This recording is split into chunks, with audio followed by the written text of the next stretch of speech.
નામ પ્રતાપસિંહ કનુભા ડોડિયા, બોટાદ જિલ્લા કિસાન પ્રમુખ તરીકે. આવેદનપત્ર આપ દ્વારા આપવામાં આવ્યું શા કારણ?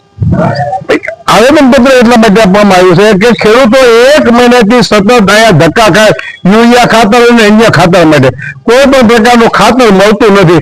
આજ આવશે કાલ આવશે ધક્કા ખાઈ અને થાય કે આ નો છૂટકે અમારે અહીં મામલતદાર કચેરીમાં આવેદનપત્ર આપવા આવ્યા છે. ખેતી વિકાસ દેશ છે અને યુરિયા ખાતર ન મળે તો મારે સાહેબ તમે અમને પૂછો છો પણ આપને પૂછવું છે કે આ ખેતી વિકાસ છે કે ખેતી વિનાશ કરવા નથી? આ સરકારી સમજાતું નથી. એટલા માટે કે જયારે જરૂર પડે છે યુરિયાની ત્યારે ખાતર આપતા નથી. એ ખાતર લેવા જાય તો અન્ય બોટલો આપવા માટે નાનો યુરિયા અન્ય ગમે પાવડર આપે છે. હવે એ બે ધારી નીતિ સરકારની એટલા માટે છે કે આપણા વેપારી નથી બોલતા. વેપારી બોલતા નથી. વેપારીને એમ કહેવામાં આવે છે કે તમે બોટલો લઈ લો અને આને નહીં આપવાનું, અને પણ એમ કે છે આપણે ખેડૂતને કે તમે લેતા નહીં. બીજા નંબરમાં આધાર કાર્ડ માગી અને વેપારીને પણ પરેશાન કરે છે. વેપારી લોકો પણ આમાં ત્રાસી ગયા છે. પહેલો મુદ્દો એ છે. બીજો મુદ્દો એ છે કે આ સરકારનો કેમ બને ખેડૂતને કેમ નુકસાન કરવું અને સબસિડીમાંથી કેમ બચવું? આ સરકાર નાટક છે. સરકાર ખેડૂતનો વિકાસ નહીં, ખેડૂતનો વિનાશ કરવા બેઠી છે. આપનું નામ શું છે? અમારી માંગ તાત્કાલિક અને ખાતર મળવું પડે, અને જો ટૂંકા ગાળાની અંદર અમને ખાતર નહીં મળે તો તાલુકા પંચાયત મામલતદારમાં તાળાબંધીનો કાર્યક્રમ કરવાનો છે. અમારા પ્રમુખ સાહેબની મંજૂરી લઈ. પ્રમુખ બોટાદ જિલ્લા કોંગ્રેસ.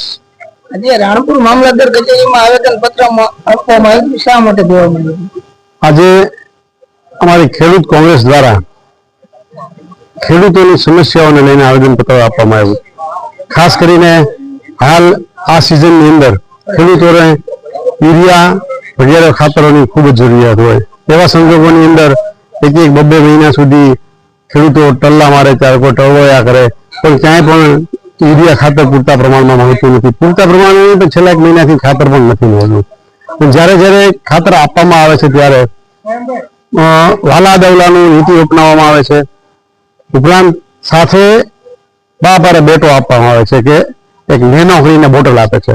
જે સરકારની નીતિ એવી છે કે આ સબસિડી છે એમાં બાયપાસ કાઢીને એવા વિચાર સાથે કમ્પલસરી જે નેનોનું રિઝલ્ટ કશું પણ નથી અને કમ્પલસરી ફરજ પાડવામાં આવે છે કે તમારા નેનો વાપરવી પડશે. જ્યારે સરકાર વિધાનસભાની અંદર એના પ્રતિનિધિઓ દ્વારા કહેવામાં આવે છે કે તમારે નેનો ન લેવી, તમારા ડીલર પાસે ફક્ત ને ફક્ત ખાતરની જ માંગણી કરવી, તો અહીંયા ડીલરો ખાતર લેવા જાય છે ત્યારે કમ્પલસરી નેનો લઈ એને જ ખાતર આપે છે. એટલે આવી સરકારની પણ બેધારી નીતિ છે. ખેડૂત અત્યારે દિવસે